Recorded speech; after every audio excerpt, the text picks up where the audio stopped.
Hey, what's going on, everyone? Now, if you're like me, when you look back at your life, you probably notice some recurring themes and patterns, like how you seem to relive the same sort of challenges and disappointments, the same flavors of suffering, maybe similar situations in relationships.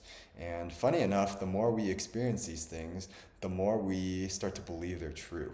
And the more we believe they're true, the more they tend to show up in our life, which leads to a lot of frustration that this is kind of just the way things are for me. This is how things always go.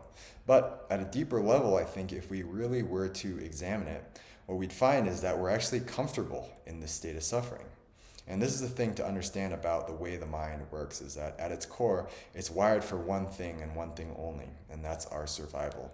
Change in nature generally means death, which means the subconscious mind wants things to be predictable. It would rather stay in the familiar past than kind of break free of its programming into an unpredictable future, even if replaying the familiar past means reliving this suffering over and over and over. And this is why we see people do things like continuing to get into abusive relationships. To a lot of us, this sort of thing doesn't really make sense, but in their mind, maybe this abuse is something that they've experienced since they were a little child. And so the subconscious mind is saying, at least I know how this is going to play out. That mom and dad might be abusing me, but at least I can be sure that they're not going to leave me and abandon me. At least I know I'm going to survive at the end of the day. And so this is the dialogue, the inner dialogue that's going on in the subconscious mind, because the devil we know is much safer than the devil we don't know. And so the subconscious mind is not here to keep us happy. It's here to keep us safe. And so it clings to these beliefs that in order to survive and get other people's approval, we have to struggle and we have to suffer. And this is a big problem because, as we know, it's our subconscious beliefs that create the reality around us.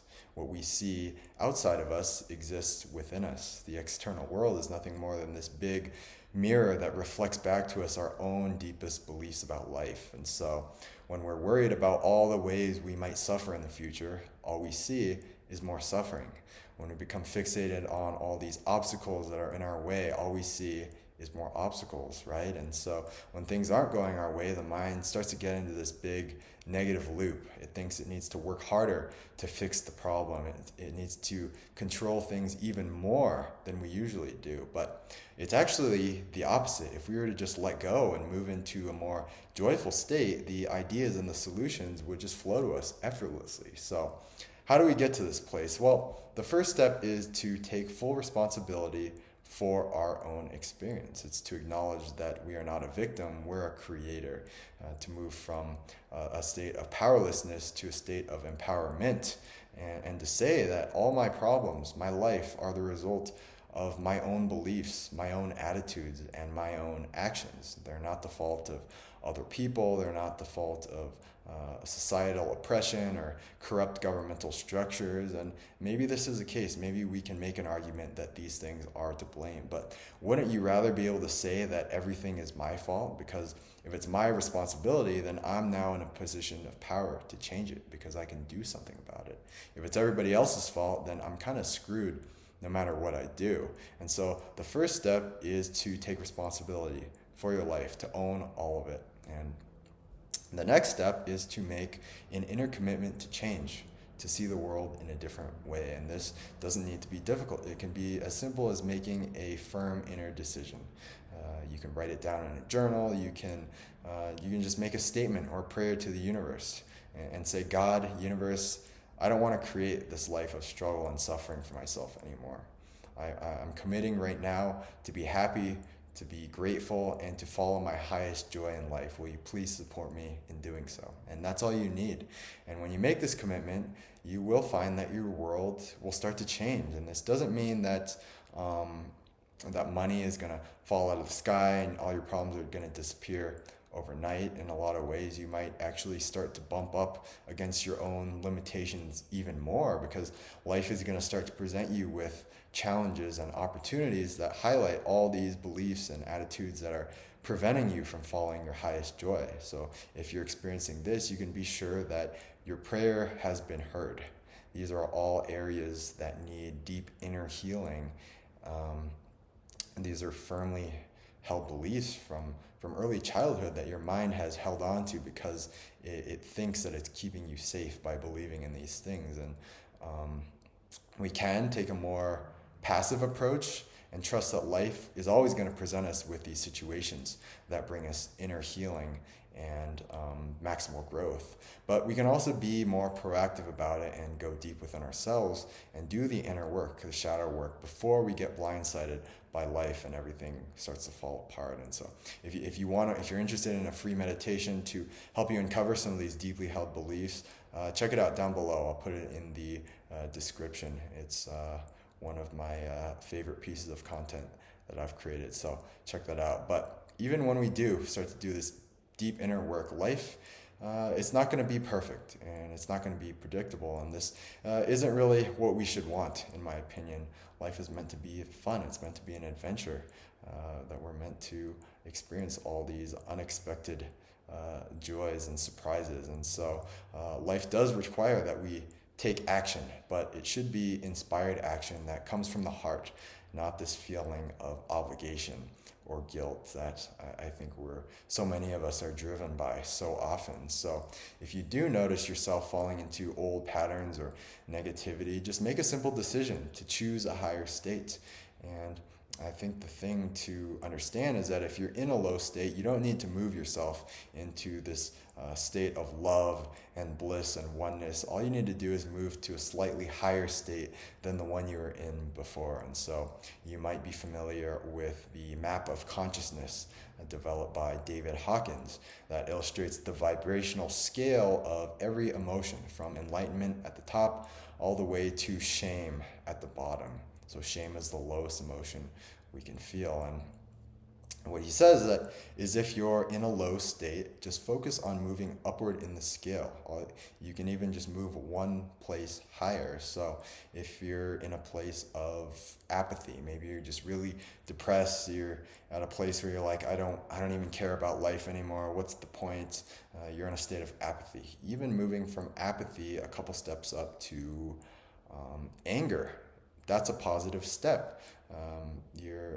Even if you're in a place of blame and you're mad and angry at everybody and everything that's caused you this pain, that's still higher than being in a place of shame or apathy. And so it's really just about building this momentum, moving from the lower state and inching our way up, because this is building the muscle, the muscle memory that we can learn to develop through choosing to consciously elevate ourselves when we're not where we want to be. And so we can consciously choose our inner state. And this, to me, is true freedom. It's true inner freedom, is the ability to live from our chosen state of being, to live the life that we want to live, regardless of any external circumstances that are imposed upon us. And this is going to seem very unnatural to a lot of us at first.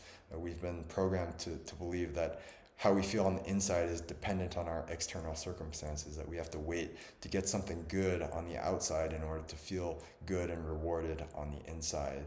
And so when we first start to do this, it can feel very forced. And so something I tell people a lot is that if you want to move to a higher state, just go out and do something that you really love doing. Maybe it's playing an instrument or gardening. Maybe it's just doing yoga or going for a run. It could be going out for a walk with your dog. It could be just going out for mimosas or margaritas with the ladies, and that's totally fine if it brings you true inner joy and connection. And a lot of times I'll also hear people who say, well, I don't really know what excites me and what lights me up. And what I tell these people is that think back to when you were a little kid. What activities did you love to do where time just seemed to fly by without you even noticing? And so for me, when I think back, when I was a kid, I loved the creative side of things. I loved creating things. I loved drawing. I loved painting. I loved building models and building things with my hands and just taking things apart to see how they work and putting them back together. This was like endless entertainment for me. I would spend hours every day at what me and my family used to call my project table. And I would completely lose track of time. I'd forget to eat even some days because I was so immersed in what I was doing. And if it was up to me, I would spend all day at this table until my parents yelled at me or they would drag me out of the house. But I just loved always having this creative outlet, some sort of project, some sort of problem that my mind was focused on solving. But as I think so often happens to all of us, we grow up. Life gets more complicated, more busy. We have more responsibilities and time commitments, and sometimes we're ridiculed even by others for following our true passions.